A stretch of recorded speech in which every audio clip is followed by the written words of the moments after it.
Bishut Merav Rabotai, avec la permission d'Hachem, cette paracha, elle est un peu très importante. Bon, très importante, parce que c'est la paracha de, en même temps, c'est la paracha de Mahatzit HaShekel. Mahatzit HaShekel, ça veut dire que pour annuler tous les xérot de Shoam Israël, il faut la tzedaka. Il faut la tzedaka. Alors, vous savez que le Mahatzit HaShekel, le demi-shekel que les Juifs y donnaient pour le Beth Amikdash, c'était pour payer les frais généraux. Vous savez, il n'y a pas un endroit public que ça coûte pas cher. Et le Beth Amikdash, il coûtait très cher.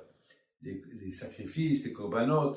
Donc chacun il apportait une somme d'argent pour, avec cet argent-là, toute l'année, les Kohanim, ils vont payer les frais généraux du Beth Amikdash. Il y avait les sacrifices le matin, etc.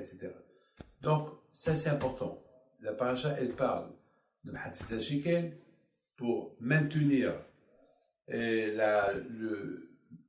frais généraux du Beth Amikdash, chacun est donné une demi-shekel. Et aussi, il y a une chose qui est importante,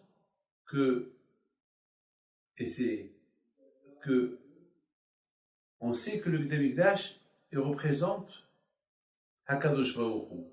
C'est la maison de HaKadosh Baruch Hu. Alors, puis c'est la maison de HaKadosh Baruch Hu, HaKadosh Baruch Hu, il veut que nous, on s'occupe de sa maison. Il veut que c'est nous. Hachem, il veut qu'on lui montre qu'on l'aime. Et pour qu'on l'aime, alors, on s'occupe de sa maison, la maison d'Hachem. C'est très important, s'occuper de la maison de HaKadosh Baruch Hu. Alors, mettons, si c'est la maison de HaKadosh Baruch Hu, pourquoi c'est pas HaKadosh Baruch Hu qui s'occupe de sa propre maison?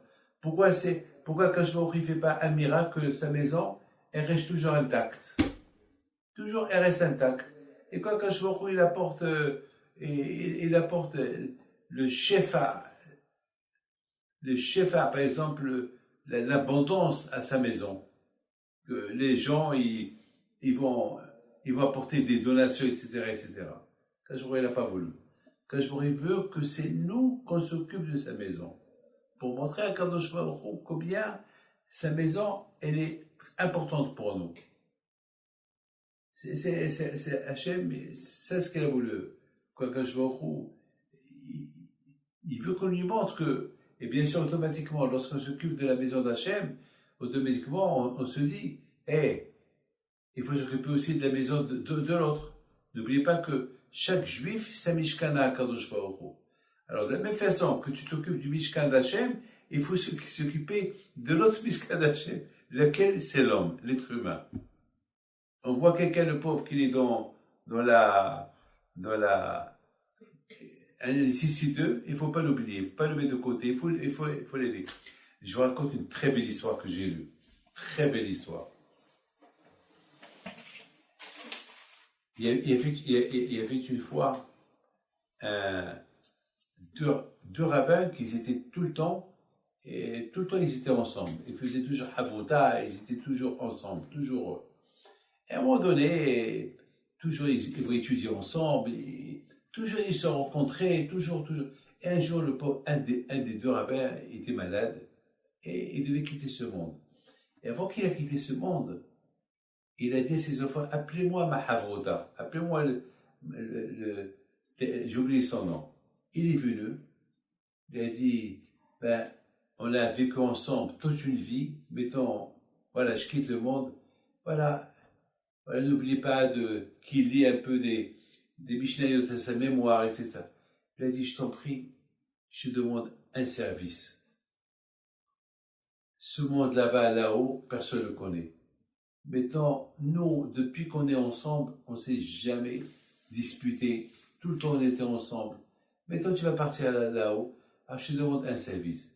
Une fois que tu arrives là-haut, après quelques temps, dis-moi, qu'est-ce que ça a été dans ton jugement? C'est tout ce que je te demande. Raconte-moi.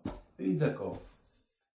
Alors, maintenant, n'oublie pas, ils ont étudié ensemble, ils ont été, pendant 40, 50 ans, ils étaient toujours ensemble. étudiait, fait de mitzvot.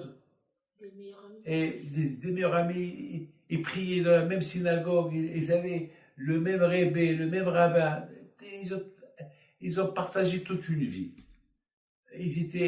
Chacun allait au mariage de l'autre, de ses enfants, des bar mitzvot, brit milot, tout le temps ils étaient ensemble. Et voilà. Il est mort. Quelque temps, il vient dans le rêve de chez son copain, le rabbin.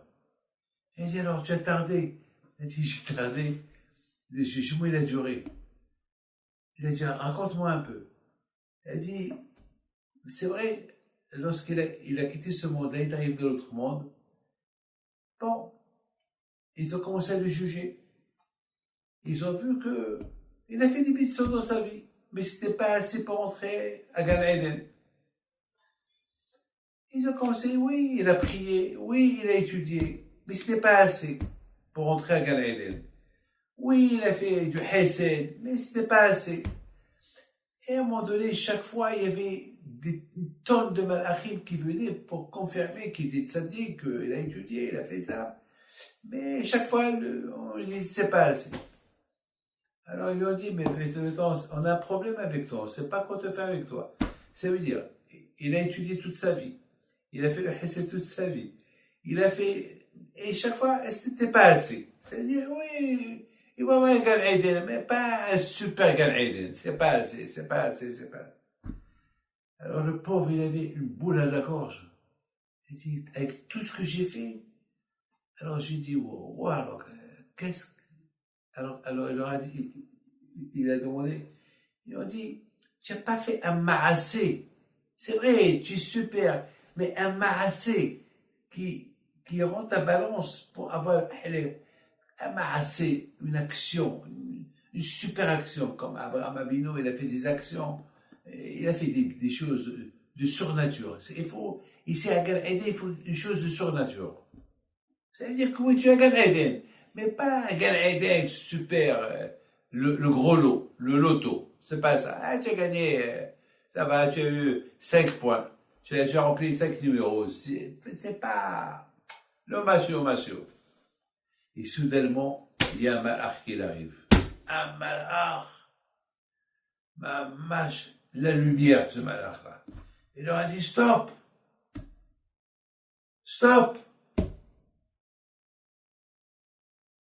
Moi, je vais être la balance pour qu'il rentre à Gan Eden et avoir la meilleure place des places. Qui es-tu? Moi, je suis né avec une mitzvah que ce tzaddik-là, il a fait, lui, son copain, qu'il est là-bas, en bas, il doit aller chez lui pour lui raconter son jugement, comment il est passé. Alors, qu'est-ce qu'il a fait de spécial?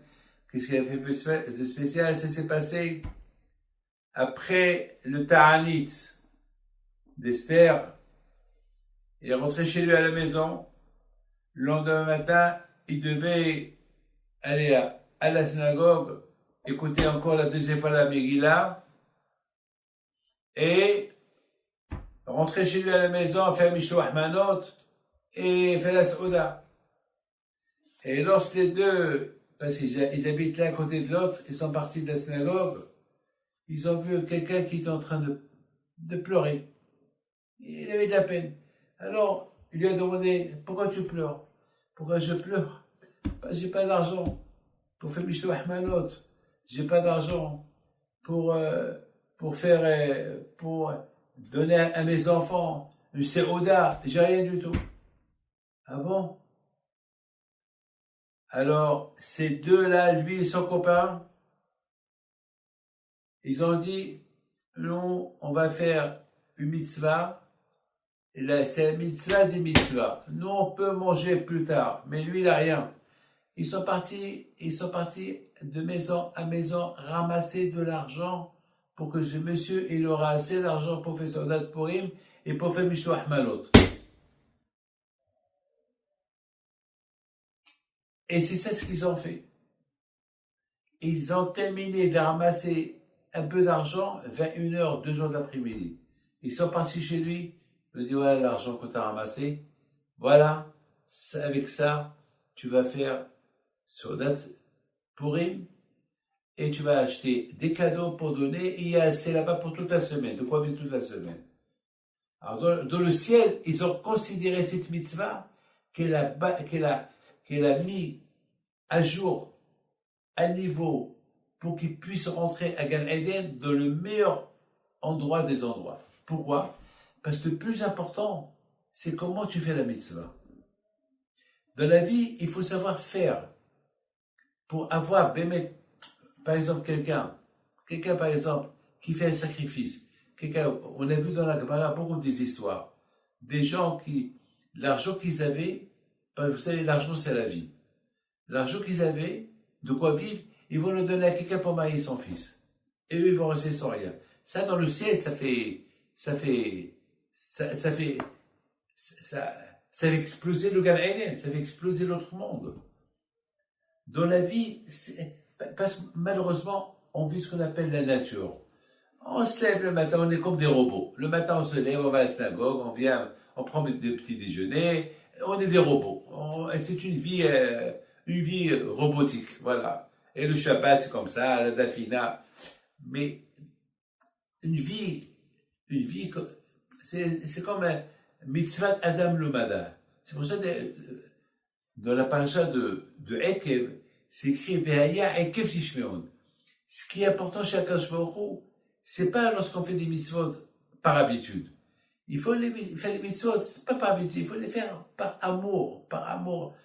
Dans chaque mitzvah, tu l'as fait avec enthousiasme, tu l'as fait avec, et même avec ça, c'est pas assez. Il faut que tu fais une mitzvah, une fois dans ta vie, une mitzvah surnaturelle. Surnaturelle. Comme c'est là, par exemple, c'est là. Est-ce que vous avez vu quelqu'un, le jour de Purim, sa famille l'attend, et il n'a pas fait Mishou Ahmanot, et lui, il va ramasser de l'argent pour un pauvre.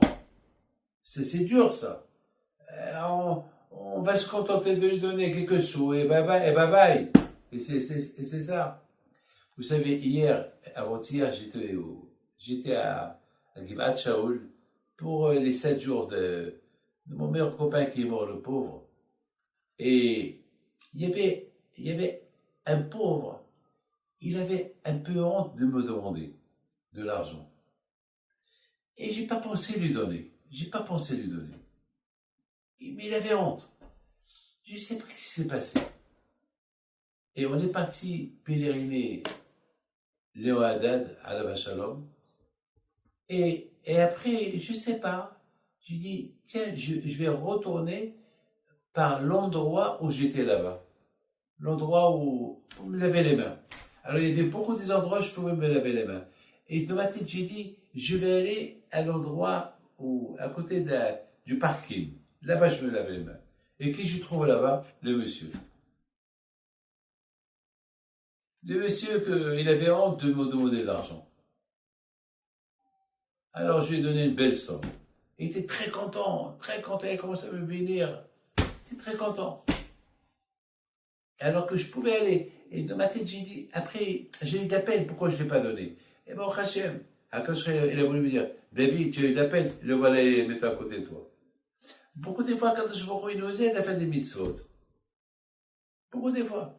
Mais ce qui est important, c'est de faire une mitzvah que vraiment tu l'as fait avec une kavana, une mitzvah que tu l'as fait avec vraiment, avec surnaturel, quelque chose avec un sacrifice. Par exemple, le jour de ton mariage, il y a un pauvre qui va venir chez toi, ou un rabbin, il t'embête. Et tu dis, donne-moi quelque chose. Et tu lui donnes, et tu dis, ajoute-moi encore. Tu as un bon costume, ajoute-moi. Et tu t'énerves pas. Et tu lui ajoutes. Et après, il va te dire, c'est pas assez. Alors maintenant, tout le monde va venir, ils vont le jeter, mais toi, tu ne le jettes pas. Toi, tu lui donnes. Et tu lui dis, fais-moi une bracha. Alors là, si tu fais comme ça, waouh. C'est un cas de c'est extraordinaire. Donc on voit dans cette paracha on voit que la Torah, elle nous enseigne un enseignement extraordinaire. Hachem, il n'a pas besoin d'argent. Il n'a pas besoin de ton argent. Akadosh Baruch Hu, il n'a pas besoin de ton mahatzita shekel. Il n'a pas besoin de tes frais généraux. Il n'a pas besoin de tout ça. Hachem, il peut t'obliger. Eh, monsieur tel, tu donnes. Vous savez, mais Akadosh Baruch Hu, il dit non. Je veux la moitié du shekel. Pour moi, je veux que la moitié du shekel. Mais pour l'autre, donne-lui 1000 shekels. Pour moi, ça me suffit, la moitié du shekel. Mais pour un autre, il faut le donner plus. C'est ça l'enseignement de cette paracha. Et c'est bizarre. Dans cette paracha, on parle du Hegel. Mais pourquoi? La paracha de Mahatzita shekel, on parle du Hegel. Vous avez compris ma question? Oui, Rabbi David. C'est ça la question. Comment est-ce possible que cette paracha-là, on a choisi pas les dieux Hegel dans cette paracha? Pourquoi? Pourquoi? Quelle est la raison? Quelle est la raison? Première question. Deuxième question, pourquoi la paracha du Hegel, on parle de la paracha du Hegel après qu'on a fait le Mishkan? Mais la paracha du Hegel, c'était avant le Mishkan. Les Juifs, ils ont fait le Hegel, et alors, puisqu'ils ont fait le Hegel, Akadosh Baruch Hu était en colère contre eux, et Akadosh Baruch Hu, il a dit, bon, mais je fais la paix avec vous, alors faites le Mishkan. Donc, le Mishkan, il a été fait après le Hegel. Mais là, on parle du Mishkan, la Teroma, Tetzavé, Mahatzita shekel, pour le Beit HaMikdash, et après on parle du Hegel. Vous vous êtes posé cette question? Mon père l'avait posé il y avait un Shabbat, Rabbi David. Il l'avait posé, ouais. Ah ben voilà, alors si votre papa il vous l'a posé, alors j'espère qu'il vous a donné une belle réponse. Il a donné une réponse à cette question? Il ne savait pas. Ah, il ne savait pas, oh là là. Alors bientôt, vous allez écouter ma réponse et vous allez dire, allez, papa, viens, je te donne la réponse. Ah, écoute, mais il faut que je vous dise quelque chose de magnifique. Lorsque Moshe Rabbeinu, il est descendu du ciel, il a vu les Juifs qui dansaient autour du Hegel. Et il disait, ah ouais, il a le Hegel, il dansait. C'est écrit que Moshe Rabbeinu, il voit les Juifs qui dansent autour du Hegel. Il y a un grand tzaddik qui s'appelle Rabbi Yonatan Eibshis. Je ne sais pas si vous avez entendu parler de lui. C'est un grand tzaddik. Il a vécu il y a 400 ans. Rabbi Yonatan Eibshis. Il était très aimé par les rois de l'Europe centrale. Les rois les rois de l'Europe de l'époque étaient beaucoup aimés par eux. Et parce qu'il était très intelligent, il avait des réponses à tout. Et c'est lui qui pose cette question. Il dit, je comprends pas. Au lieu que Moshe Rabbeinu, il s'énerve sur le Hegel, il s'énerve parce qu'il a vu des gens qui sont en train de danser. C'est bizarre. Et Alav Shalom, il répond, il dit, lorsque quelqu'un il faute, lorsque quelqu'un il fait une faute, une fois qu'il a fait, il regrette. On n'a jamais vu quelqu'un qui a fait une mitzvah, il a regretté après. Du contraire, il est content qu'il a fait la mitzvah. Mais en général, lorsque quelqu'un fait une avera, après il regrette, oui ou pas? Il regrette pourquoi il a fait la avera. On n'a pas vu quelqu'un qui fait une avera et ne regrette pas. L'homme, il a tellement envie de faire la avera, mais une fois qu'il a fait la avera, après il regrette. Mais là, ils ont fait le Hegel et ils dansent. Ils n'ont pas regretté le Hegel qu'ils ont fait. Hein? J'ai compris, elle est belle la réponse. Là, on voit que les Juifs, ils n'ont pas regretté. Ils sont contents. Ils étaient contents d'avoir fait la Havera. C'est pas logique. Écoute-moi, mon fils. Hachem était tellement en colère à tel point qu'il a voulu exterminer tout l'âme Israël. ceux qui ont fauté et ceux qui n'ont pas fauté. Ceux qui ont fauté parce qu'ils ont fauté. Et ceux qui n'ont pas fauté parce que pourquoi ils ont laissé ceux-là faire le Hegel. Hachem était en colère, il voulait même les tuer, les exterminer. Parce que c'est grave ce qu'ils ont fait. C'est inimaginable ce qu'ils ont fait. Comme Akash Baruch Hu, il leur a donné la Torah. Akash Baruch Hu, il leur a donné 2 couronnes sur leur tête. Pour chaque juif, il y avait 75 000 malachim. 75 000 malachim.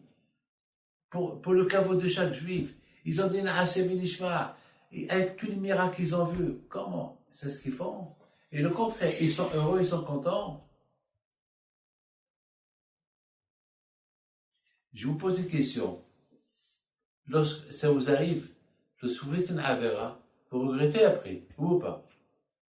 Oui. Oui, moi je vous donne la parole d'honneur, j'ai vu quelqu'un, il est venu le Shabbat à la Yeshiva, il y a longtemps, il pleurait, je le voyais pleurer. Alors je l'ai appelé, je dis viens. Il est venu, je sentais de lui je sentais la cigarette sur lui. Je lui ai dit, tu as fumé? Il a commencé à pleurer. Il m'a dit, oui, j'ai fumé. Je me suis bagarré avec ma femme. Et ça m'a énervé. J'ai pris une cigarette, je l'ai allumé. Et j'ai pas voulu me laver le visage. Parce que je voulais que le rabbi David, vous sentez la avera que j'ai fait. J'ai fait voir tes mains. Je vais les sentir. Je sens ses mains, les cigarettes dans ses mains. Parce que lorsque quelqu'un fume, il a l'odeur de la cigarette dans ses mains. Et surtout en hiver avec le froid, l'odeur de la cigarette, il rentre dans les mains. Je lui dis, dis-moi, comment tu as fait ça? Il m'a dit, je regrette, je pleure, je veux qu'Hachem me pardonne. Imaginez-vous quelqu'un qui fume Shabbat, et il vient chez moi avec la cigarette les mains Shabbat. Non seulement qu'il fume, il kiffe, mais devant moi. Alors là, là je lui donne, je sais pas. Là, je sais pas ce que je vais lui faire. Surtout si je le connais. Si je le connais pas, je le connais pas. Mais si je le connais, comment? Et en plus, il rentre à l'échelle avec la cigarette. Mais ça, Akadosh Baruch Hu, il peut pas l'admettre. Il était en colère. Comment? Ils ont fait la Avera, ils ont fait le Vaudor. Au moins qu'ils regrettent. Voilà, mettons, Moshe Rabbeinu, il est venu. Ils sont en train de voir Moshe Rabbeinu descendre avec les tables de la loi et continuer à danser. C'est grave, ça.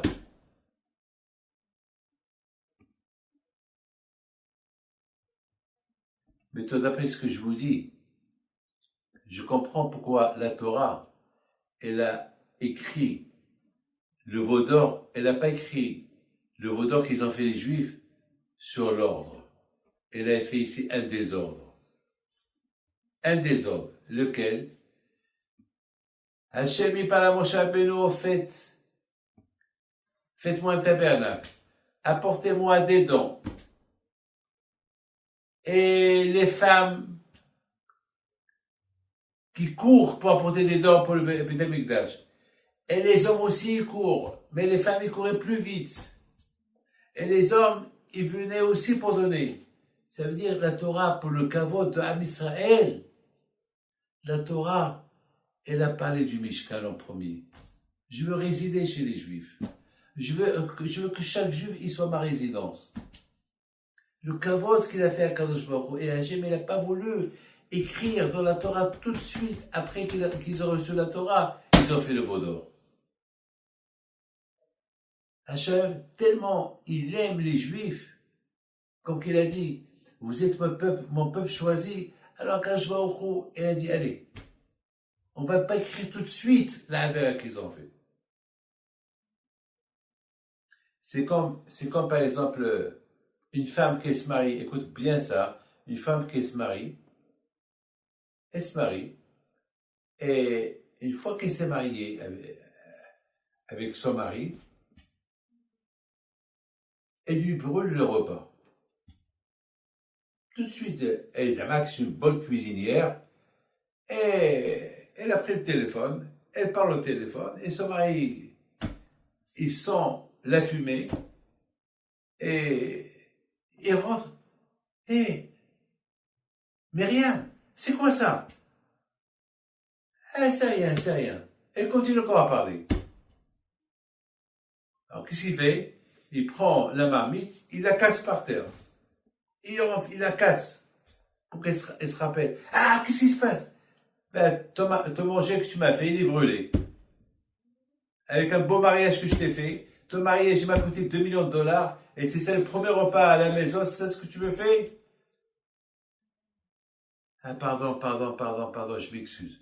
Ah, je vais le dire à ta mère. Je vais le dire à tout le monde. Non, je t'en prie, ne fais pas ça. Le soir, la famille vient à la maison. Alors, comment c'est le premier repas? Non, Baruch Hashem, le premier repas était super. Elle m'a fait un repas excellent. Elle m'a fait un pain. Il a couvert sa femme. Ah, je t'ai vu, hein, je t'ai donné, ma fille, c'est ma mère, c'est la mère. Oh, ils savent la vérité. Oh, ils savent la vérité, tu vois. Ça va être, ah ben, ma fille, c'est la super, elle cuisine bien. Et le mari dit oui. Il n'a rien dit le contraire. Le contraire. Voilà, je l'ai acheté un très beau diamant. Waouh! Les parents, ils sont contents et la femme, elle est heureuse. Il a couvert sa femme le premier jour de son mariage. Mais quelques années plus tard, une fois tout le monde était en famille à la maison. Ça, c'est un exemple que je vous raconte, hein? Un exemple. Tout le monde était autour de la table. Alors chacun, ils ont commencé à parler un peu des aventures. Et maintenant voilà le mari de sa fille. Il dit, vous vous rappelez, madame, belle-mère, vous vous rappelez, il y a une fois, vous êtes venu, après notre mariage, vous êtes venu à la maison, vous avez dit, vous avez demandé alors, est-ce que ma femme, tout va bien? Oui. Et vous avez dit, alors comment c'est le repas? Et je vous avais dit qu'elle a fait un très très bon repas.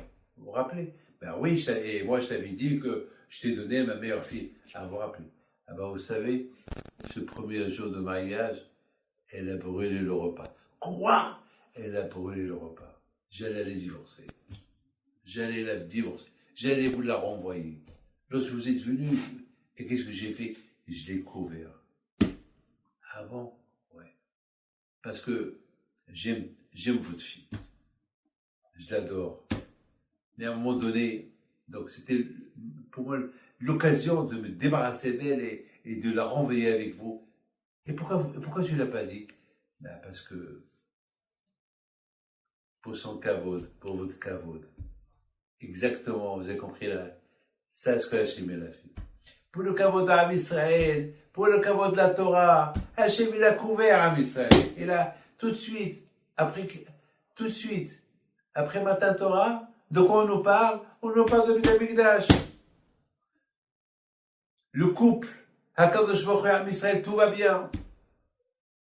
Ils sont heureux, ils sont contents. Alors, entre-temps, il s'est passé quoi? Une catastrophe. Laquelle? Le Hegel qu'ils ont fait. Les ministres, ils ont fait le Hegel. Non seulement qu'ils ont fait le Hegel, mais ils ont été méchants. Ils ont commencé à danser en face de Hegel et devant mon cher Rabbeinu. Alors, au lieu que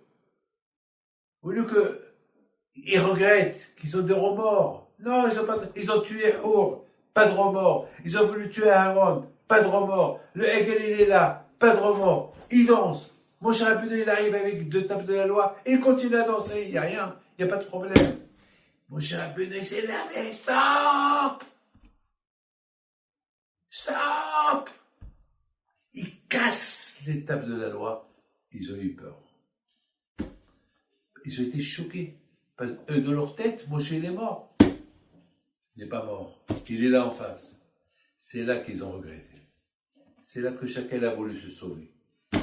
Mais entre-temps, Moshe Rabbeinu, qu'est-ce qu'il fait? Il prend le veau d'or, il le casse.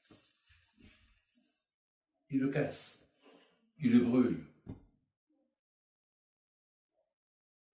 Mes amis, mon fils, il faut savoir que dans cette paracha, la Torah, elle est extraordinaire. Elle nous parle de Beth Amikdash, elle nous parle de la Menorah, elle nous parle de tout ce que Moshe Rabbeinu il a fait, et après, on nous parle aussi de Mahasit HaShekel. On dirait que tout va bien. On dirait que tout va bien. Parce que le veau d'or, il a été fait avant qu'on nous parle du tabernacle, avant Mahasit HaShekel, avant tout ça. Qu'est-ce qu'on nous parle de ça? Pour le Kavod d'Am Israël. Le Kavod d'Am Israël. C'est important, le Kavod d'Am Israël. Tout à l'heure, j'étais en train de lire quelque chose de magnifique. J'étais en train de lire. Je vois la pause, hein. Il y a une question qui se pose. On va voir on va voir si vous avez une réponse à cette question. Nous, il y a mon petit-fils qui est là aussi, il profite d'écouter ce cours. C'est celui qui a fait la Bar Mitzvah, c'est un Ben Torah, il est avec Shamaïm et tout. Mais je te montre. Viens. Viens. Si tu viens. Ah ouais? Il est crevé, il est fatigué, il vient écouter un cours de Torah. Là, voilà. Voilà ta place. Alors, lorsque mon cher Rabbeinu, il a cassé l'étape de la loi, Akash Baruch Hu, il a dit, Pisol Lecha. Ça veut dire que, vous savez que dans l'étape de la loi, il y avait là-bas des diamants. Il y avait là-bas des diamants. Mon cher Rabbeinu, Hachem, il a dit à mon cher Rabbeinu, tu prends l'étape de la loi que tu as cassée, mêlée dans le Aaron HaKodesh. Alors je me suis posé une question. Pourquoi on ne les a pas enterrés? Pourquoi les garder dans un Aaron HaKodesh, dans un Aaron spécial? Pourquoi? Alors, j'ai donné une bonne réponse. Que même qu'un homme, il casse la Torah, même qu'un homme, il fait des avérotes, il peut faire teshuva. Tu peux recoller les pierres cassées. Pourquoi des fois, on fait une belle maison avec des pierres qui sont cassées et tu fais une belle maison? Oui ou pas? Pourquoi des fois, tu vois, très belle maison avec avec des pierres qui sont cassées. Et voilà. Ça veut dire et tu fais une belle maison. Ça veut dire, la teshuva, il te rend plus beau que ce que tu étais avant. À cette époque, les Chachamim disent que même les tzadikim, ils ne peuvent pas être à côté des gens qui ont fait teshuva. C'est beau. Alors Hachem, il a dit à Moshe Rabbeinu, Moshe, les pierres des tables de la loi cassées, tu les mets dans l'arche de l'alliance, mais les diamants de là-bas, tu ne les mets pas dans l'arche de l'alliance, tu les prends pour toi. Il paraît que Moshe Rabbeinu est devenu un milliardaire, il est devenu très riche. Mais j'ai pas compris. Pourquoi est-ce que Moshe Rabbeinu a besoin de ces diamants? Je sais pas. Ces diamants-là, ils devaient être aussi dans l'arche de l'alliance. Pourquoi Hachem a dit à Moshe Rabbeinu, tu prends ces pierres-là, Pesol à pistolette. C'est-à-dire que ces diamants qui étaient dans l'arche de l'alliance, tu les prends pour toi. J'ai pas compris. Alors quoi? Est-ce que Moshe Rabbeinu, il y a une raison? Vous avez une réponse à ça? Non, aucune idée ne vient à la tête. J'ai pas compris. Les Juifs, ils ont fait. Alors quoi? Moshe Rabbeinu, il profite de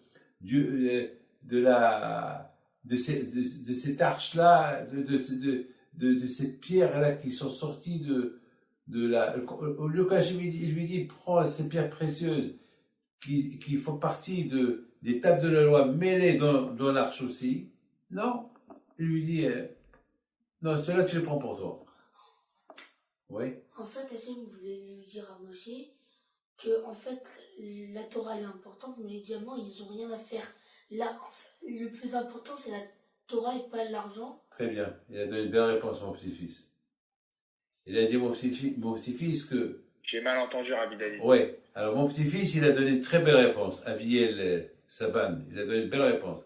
Il a dit que Hachem, il a voulu dire à Moshe Rabbeinu, le plus important, c'est la Teshuvah, pas les diamants. Alors, je veux pas que les diamants ils rentrent dans l'arche de l'Alliance. Voilà, prends-les pour toi.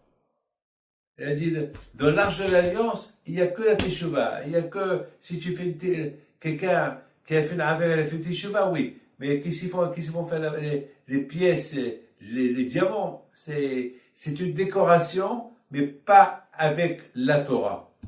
Les pierres précieuses, c'était une décoration pour l'arche, pour le Hot Abrit, mais les Hot Abrit, et c'est la vérité. Vous savez, quelqu'un qui fait Teshuvah, il faut qu'il s'éloigne de l'argent.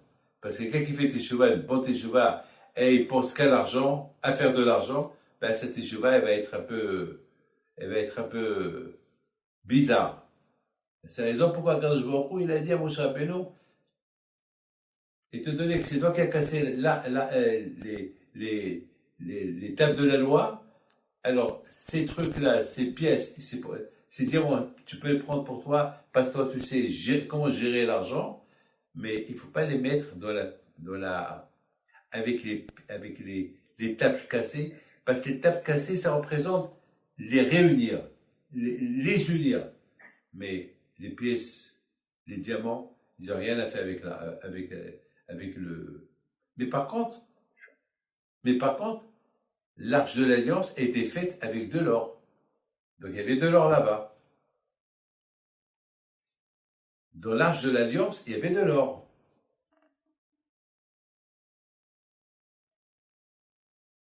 Alors l'or, c'est une chose, et les pierres, et les pierres précieuses, les diamants, c'est une autre chose. Encore une fois, c'est une décoration.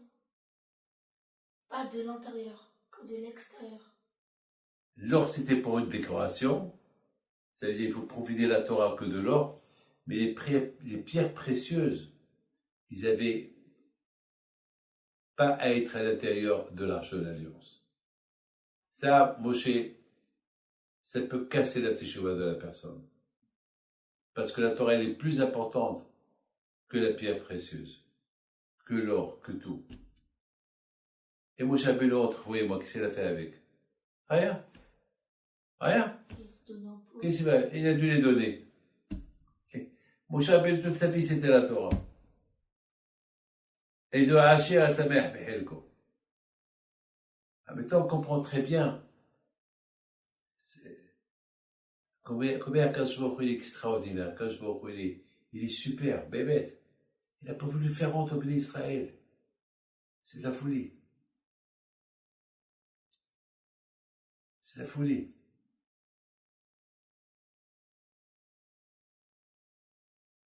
C'est de la folie, bébête, c'est extraordinaire,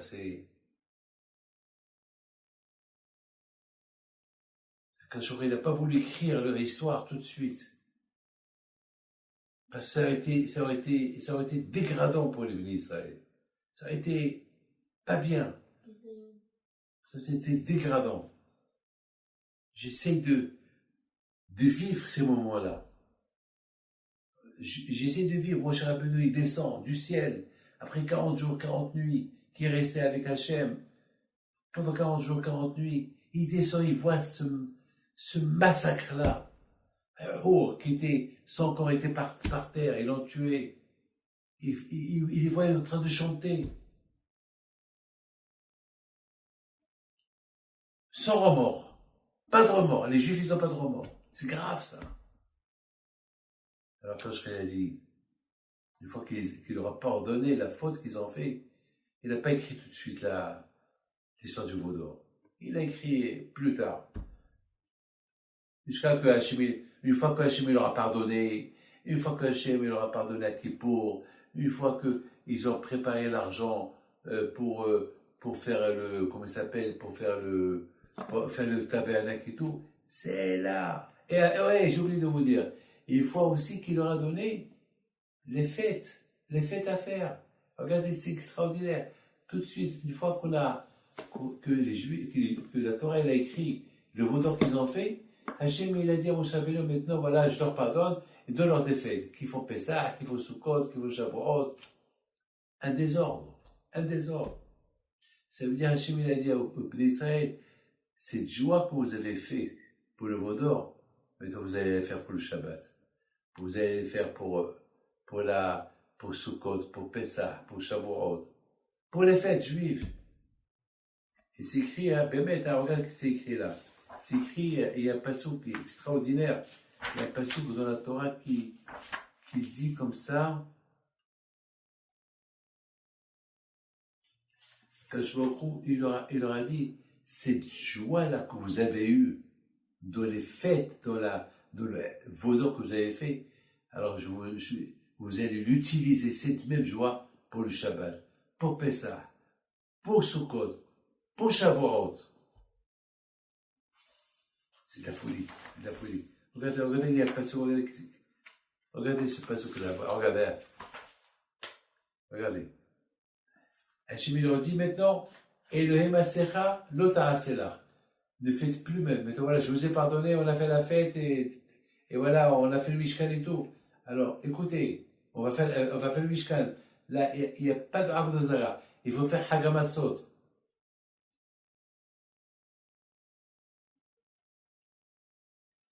Et c'est quoi Hagamatzot? Il les ramène encore en Égypte. Rappelez-vous qu'en Égypte, vous avez fait le sacrifice de Pessah. Le sacrifice de Pessah qui représente que vous avez tué la Avodah Zara égyptienne.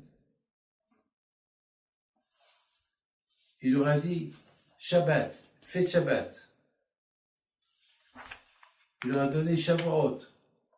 Shalosh Pa'amim Bashana, 3 fois dans l'année, vous montez au Shalaim.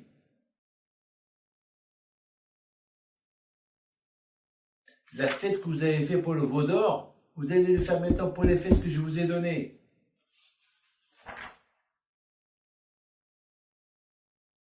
C'est la folie. Voilà quand je leur a donné un tikkun. Maintenant, vous savez que le tikkun, la réparation du vaudor, c'est quoi? Dis-moi. Shabbat. Moi, je croyais que c'était le Mishkan. Shabbat. Pourquoi? Hachamim ils disent que celui qui respecte Shabbat, il devient l'associé de Hakadosh Baruch Hu, dans la création du monde. En général, une association, elle se fait comment? 50-50, 50-50.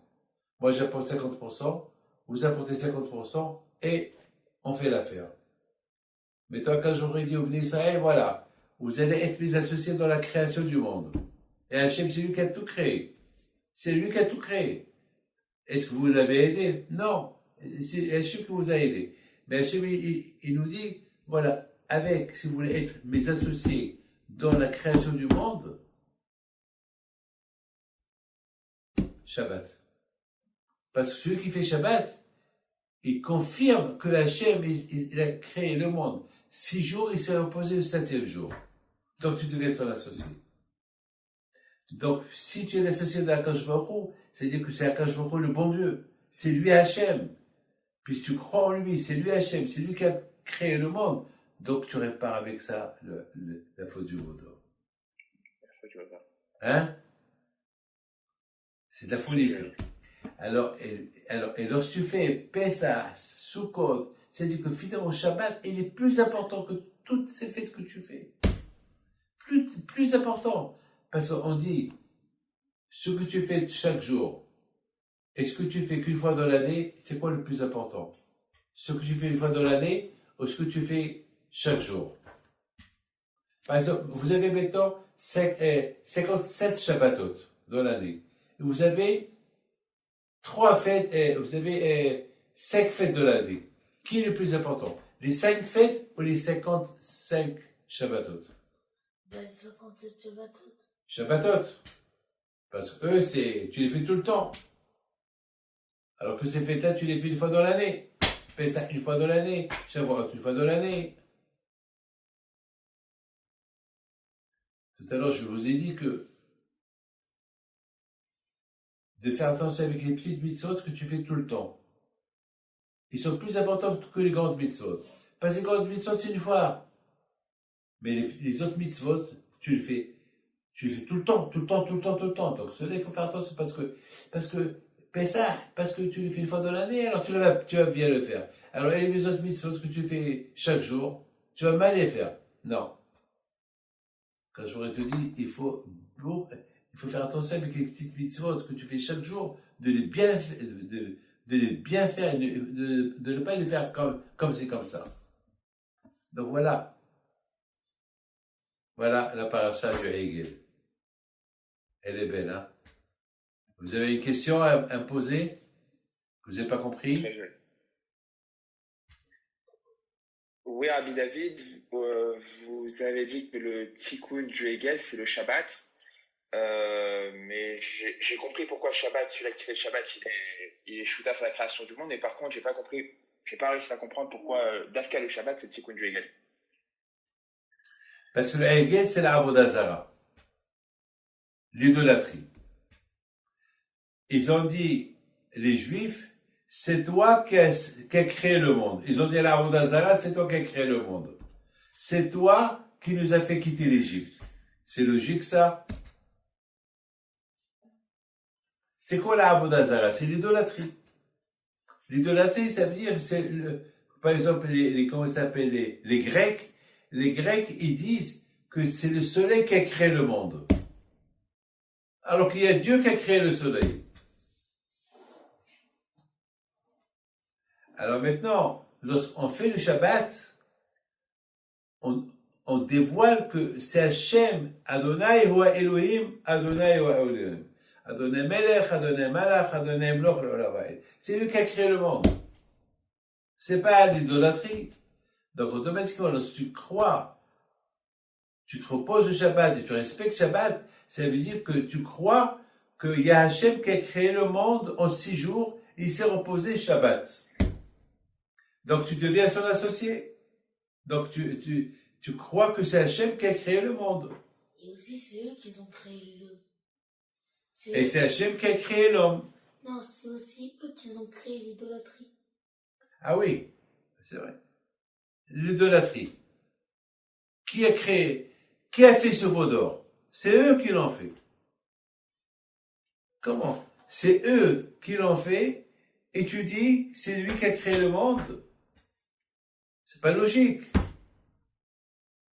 C'est ça le Sahara. Vous savez que le Beit HaMikdash, le premier Beit HaMikdash a été détruit à cause de l'idolâtrie. Parce que l'idolâtrie, elle parlait. Elle parlait. Elle te disait, vénère-moi, sacrifie des sacrifices pour moi, et tu seras riche. Et ça marchait. Ça marchait. Alors, comment ils peuvent croire dans une idolâtrie que c'est eux qui l'ont fait?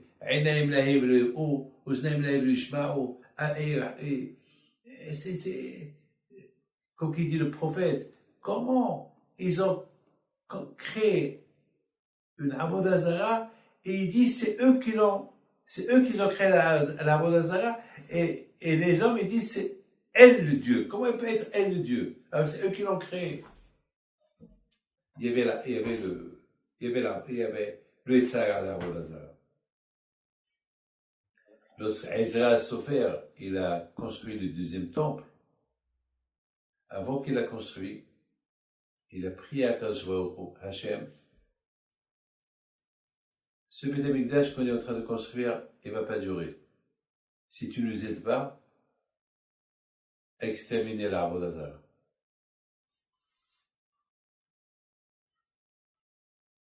Et il y a un lion qui est sorti, et ils ont vu c'était lui le Yitzhak de l'Avodah Zara. Il est sorti de Kodesh à Kodashim. Ils l'ont pris avec des noms, des Shemot HaKodesh, et ils l'ont aveuglé. Ils ont voulu le tuer, Hachem il a dit non. Si vous le tuez, je détruis le monde. Parce qu'il n'est pas encore venu le Zman de Mashiach. Alors maintenant que vous l'avez aveuglé, donc vous avez réduit la force de l'Avodah Zara. C'est dur la Vodazara. Aujourd'hui, il y a le football. Il y a des gens qui adorent le football. Ils sont prêts à se réveiller à 2h du matin, 3h du matin, 4h du matin pour le football. La Vodazara du football. Il y a l'argent. Aujourd'hui, chaque génération a sa Vodazara. À l'époque, la Vodazara, c'était l'idolâtrie. Mais ce qui est extraordinaire, c'est que, et c'est ça qui a énervé Hachem, ils étaient entourés. Ils avaient, avec lumière qu'ils en veulent. Il y avait Aaron à Cohen, il y avait il y avait Tzadikim. Et tout le monde était Tzadik. C'est que les Rav qu'ils ont fait avec ces convertis-là. Ces gens qui étaient égyptiens, qui se sont convertis au judaïsme, c'est eux qui ont fait l'idolâtrie. C'est eux. Mais la faute des Juifs, c'était quoi? Ils auraient dû les empêcher. Ils les ont laissés. Ils ne laissent rien du tout. Il va venir Moshe, il va leur régler le compte. Mais Moshe, il est venu, et il a réglé le compte à tout le monde. Ceux qui ont fait le veau d'or, ils ont été tués. Ils étaient 3000, voilà. Mais les Juifs, ils n'ont rien fait. Hein. Ils n'ont pas fait le veau d'or, les Juifs.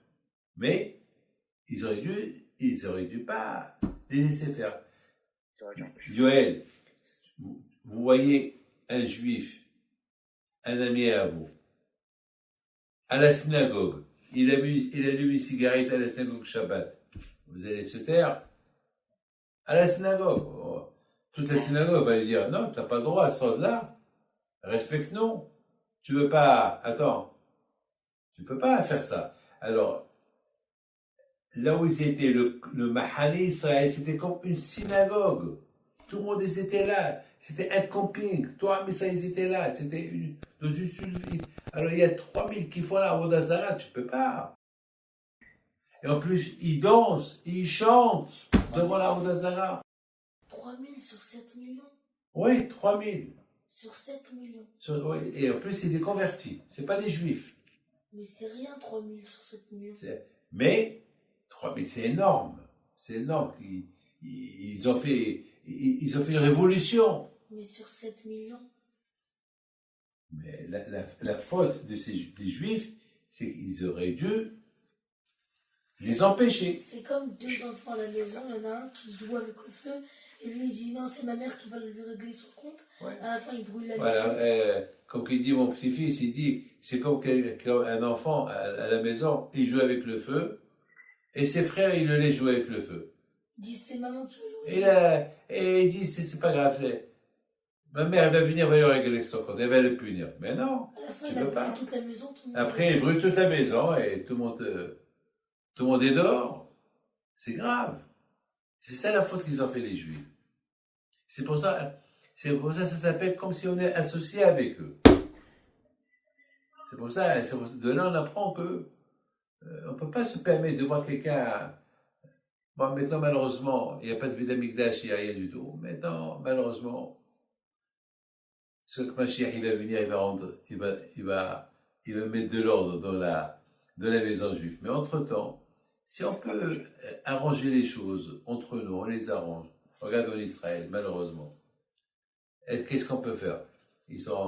Lorsque la loi est dit, comme cette semaine, il y a une loi que on peut, celui qui dit il est juif. C'est grave ça. C'est-à-dire, il peut venir beaucoup des non-juifs, ils vont dire on est juif. On a été un rabbin réformiste, il nous a convertis. C'est grave, ça, c'est quelque chose qu'on ne peut pas accepter. Il y a des choses qu'on ne peut pas, il y a des règles qu'on ne peut pas changer. C'est grave, ça. Pour devenir juif, c'est pas quiconque qui vient et dit ça, les réformistes, les conservatifs, les libéraux, c'est pas possible. Ça veut dire que Israël va devenir un pays goy, un pays pas juif. Non, pas. Il y a ce qu'on appelle une conversion, une vraie conversion de 2 ans de. Vous savez que depuis la création, depuis qu'on a reçu la Torah, si on avait accepté tous les convertis, on aurait pu être aujourd'hui 2 milliards de juifs. 2 milliards. Mais en fait, pas 2 milliards de juifs, c'est 2 milliards de non-juifs. Pourquoi? Parce que la conversion n'a pas été bien faite. Chacun va dire, ben oui, je suis juif. Non, il y a des lois. Il y a Brit Mila, il y a la Tvila. Il faut pas qu'il devienne juif que pour la forme. C'est parce qu'il aime la Torah. Mais qui veut devenir juif? Tout le monde déteste les juifs. Ok, mon fils, vous avez une question? Ça va, tout va bien? Oui, Rabbi David, j'aurais juste une dernière question. Je voulais savoir si la réaction d'Aaron à Cohen, elle était correcte vis-à-vis du voleur, parce que, tel que j'ai compris son cours, c'était pas bien, il aurait dû agir, et pourtant on n'a pas entendu qu'il a été puni. Aaron à Cohen, Voilà, quoi. il n'a pas été, le pauvre, il faut bien comprendre qu'Aaron à Cohen, lui, il a dit, je préfère mourir et que je suis puni. Pourquoi? Parce qu'ils ont tué Hur. Et Hur, c'était le prophète. En avis. Il était prophète. Et si on tue un prophète et un Kohen Gadol, c'est impardonnable. Dans la même journée. Et on n'est plus dans la même journée. Alors, ils ont tué Hur.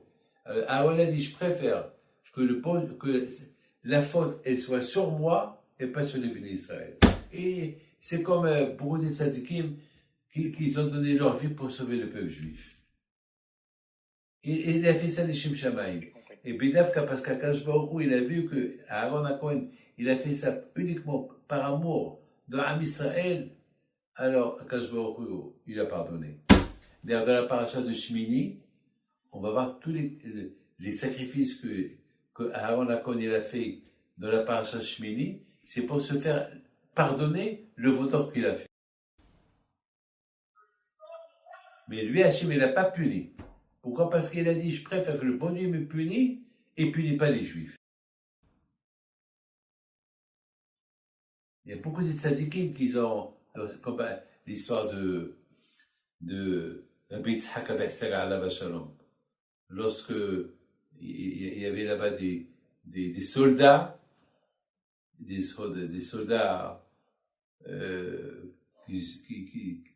ont voulu tuer tous les Juifs de la ville. Et à un moment donné, il a dit, tu sais quoi? Je vais vous prendre tous comme esclaves, mais donnez-moi le meilleur de vous que je le tue, et je ne vous tue pas. Et puis Yitzhak avec ça, il a dit, moi, je donne ma place pour vous tous. Et il a tué Rabbi Yitzhak avec ça, beaucoup de fois, on a vu des Juifs qui ont, des grandes tzadikim qu'ils ont donné, comme par exemple les 10 Harogé Malchut. Les 10 tzadikim que les Romains ils ont tués. C'est une gezerah sur toi, Israël, c'est eux qui l'ont pris. Comme Rabbi Akiva, Et en plus, ils auraient pu se défendre. Ouais. Ils auraient pu dire Hachem et tuer, mais ils ont voulu. Vous voyez, c'est Aaron Cohen, Bédaf, parce qu'il a fait ce qu'il a fait, Hachem il a choisi à être le Cohen Gadol. C'est la folie, ça. C'est la folie. Et comme Moshe Rabbeinu, lorsque Hachem était encore en colère, Hachem dit à Moshe Rabbeinu, Mahinina misifrecha, dans la paracha, efface-moi dans ton livre, et laisse les Juifs vivre. Alors quand je vais lui dire, alors si je te tue à toi, qui va enseigner la Torah à Israël? Elle lui a dit, alors pourquoi tu veux les tuer? Tu veux les tuer, tu me laisses moi. Non. Donc, vous voyez que Aaron et Moshe Rabbeinu, les deux, ils ont donné leur vie pour Israël. Aaron, il a dit, il a fait le veau d'or pour que lui soit puni, pour qu'Hachem le punisse à lui. Et Moshe Rabbeinu, alav shalom, il a dit à quand tu leur pardonnes pas, alors efface-moi. Alors finalement, les deux, Aaron à Cohen et Moshe Rabbeinu, les deux frères inséparables.